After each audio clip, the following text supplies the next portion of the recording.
بسم اللہ الرحمن الرحیم الصلاۃ والسلام علیک یا سیدی یا رسول اللہ وعلی آلک واصحابک یا سیدی یا حبیب اللہ۔ یوٹیوب پر کسی غیر مقلد کی طرف سے رفع یدین جو کہ ایک فروعی مسئلہ ہے، اس پر بہت بڑے چیلنج سننے کا موقع ملا ہے۔ حضرات گرامی،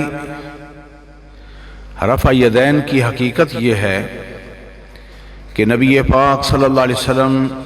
ابتداء میں رفع یدین فرماتے تھے، بعد میں آپ نے رفع یدین چھوڑ دیا، لیکن جس قدر بڑھا چڑھا کے چیلنج کیے گئے رفع یدین پر، میری طرف سے چیلنج ہے کہ اگر کوئی نبی پاک صلی اللہ علیہ وسلم کی ضعیف سے ضعیف حدیث بھی دکھا دے جس میں نبی پاک صلی اللہ علیہ وسلم نے رفع یدین کرنے کا حکم دیا ہو، اس کو منہ مانگا انعام دیا جائے گا۔ وہ کہتے ہیں کہ صحیح حدیث ہو، مرفوع ہو، متصل ہو، شرطیں لگاتے ہیں، لیکن یہ گناہگار فقیر چیلنج کرتا ہے کہ کوئی ایک حدیث ایسی دکھا دیں اگرچہ ضعیف ہی ہو جس میں نبی پاک صلی اللہ علیہ وسلم نے رفع یدین کرنے کا حکم دیا۔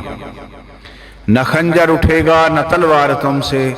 یہ بازو میرے آزمائے ہوئے ہیں۔ اور سوال میں یہ کہا گیا ہے کہ ایک صحیح حدیث مل جائے کہ جس میں نبی پاک صلی اللہ علیہ وسلم نے رفع یدین نہ کیا ہو۔ حضرات گرامی،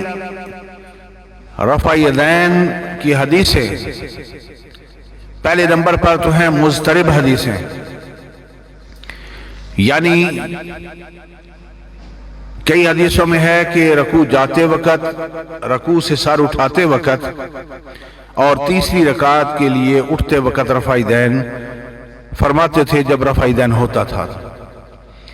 اور بعض حدیثوں میں بین السجدتین کا بھی ذکر ہے کہ سرکار دو سجدوں کے درمیان بھی تکبیر فرماتے تھے، رفع یدین فرماتے تھے، لیکن عبد الوہاب نجدی کی ذریت رفع یدین کی حدیثوں پر عمل کیوں نہیں کرتی؟ ایک، دو یا تین مقامات کے رفع یدین کو اختیار کر کے باقی رفع یدین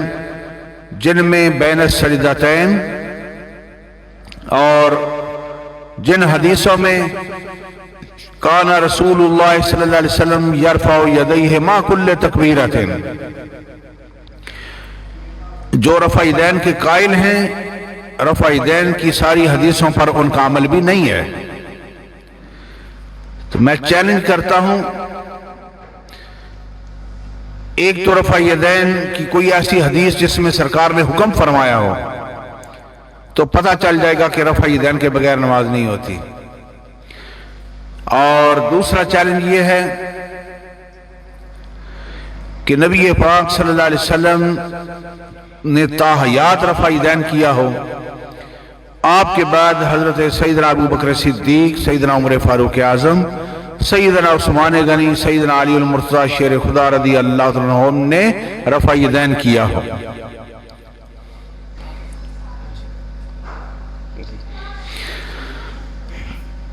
میں بانگ دہل اللہ کے فضل سے، نبی رحمت صلی اللہ علیہ وسلم کی نظر کرم سے یہ چیلنج کرتا ہوں کہ رفع یدین، ایک تو یہ ہے کہ تم لوگ رفع یدین کی ساری حدیثوں پر عمل نہیں کرتے، جو تم نے اختیار کیا اس کے علاوہ باقی رفع یدین کو رفع یدین سنت ہی نہیں سمجھتے، حالانکہ اگر سنت ہے، سنت تھی، تو پھر